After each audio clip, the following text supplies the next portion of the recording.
ജീവിതത്തിൽ അഹങ്കാരം മാറ്റുക, പക മാറ്റുക, നാളെ ആഖിറത്തിലെ വിജയത്തിന് വേണ്ടി ദുനിയാവിൽ നന്മകൾ ചെയ്യുക. നാളെ എന്നൊരു ദിവസം നമ്മിൽ എത്ര പേർക്കുണ്ടെന്ന് റബ്ബിന് മാത്രമേ അറിയുകയുള്ളൂ. മരണമെന്ന യാഥാർത്ഥ്യം നമ്മൾ പലപ്പോഴും മറന്നു പോകുന്നു. ഇഷ്ടമില്ലാത്ത കാര്യങ്ങൾ മനുഷ്യൻ മറക്കുന്നു. അത് നന്മയായ കാര്യങ്ങളിൽ ആകരുത്. അത് പരാജയത്തിന്റെ അടയാളമാണ്. ജീവിതത്തിലെ നന്മ തിന്മകളാണ് മരണാനന്തര ജീവിതത്തിലെ സുഖദുഃഖങ്ങൾ നിർണയിക്കുന്നത്. വിശുദ്ധമായ ഖുർആൻ പറഞ്ഞതുപോലെ ഫമൻ യഅമൽ മിസ്കാല ദർറത്തിൻ ഖൈറൻ യറ വമൻ യഅമൽ മിസ്കാല ദർറത്തിൻ ശർറൻ യറ.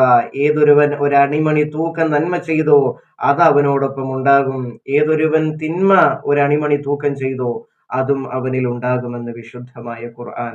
അതുകൊണ്ട് നന്മയായ കാര്യങ്ങളിൽ നമ്മൾ മുന്നേറുക, നന്മ ചെയ്ത് ആഖിറം കരസ്ഥമാക്കുക.